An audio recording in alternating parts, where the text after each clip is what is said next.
நம்ம பிரகல்யா சேனலில் இன்றைக்கி நாம் பார்க்கக்கூடியது எலுமிச்சம்பழத்தில் சுவையான குளிர்பானம்.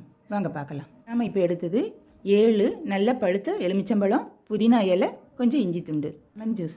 அதாவது குளிர்பானம் செய்ய நாம் எடுத்த எலுமிச்சை பழத்தை நல்லா கழுகி சுத்தம் பண்ணி அதில் உள்ள ஜூஸை தனியாக பிழிஞ்சு எடுத்துட்டு நம்ம எடுத்து வச்சுருந்த இஞ்சி துண்டையும் சுத்தம் பண்ணி சின்ன சின்ன துண்டுகளாக வெட்டி வச்சுக்கணும்.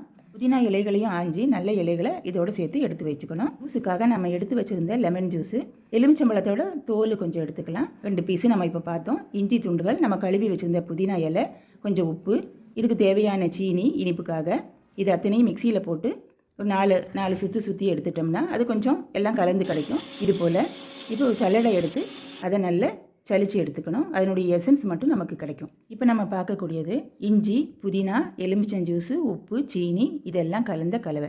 நமக்கு தேவைப்பட்ட ஏலக்காவும் நம்ம இதோட சேர்த்துக்கலாம்.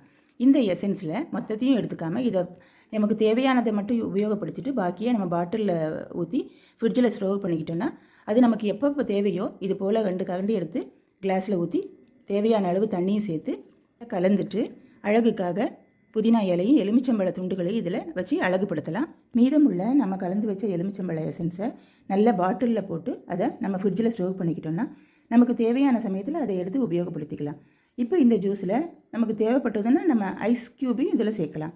நம்ம வீட்டில் செய்யக்கூடிய எலுமிச்சம்பழ ஜூஸில் இது போல் வித்தியாசமாக கலந்து கொடுத்தீங்கன்னா எல்லாரும் இஷ்டப்பட்டு சாப்பிடுவாங்க. உடலுக்கும் நல்லது. இதை நீங்களும் செய்து பார்த்துட்டு எப்படி வந்ததுன்னு எங்களுக்கு சொல்லுங்கள். தேங்க்யூ.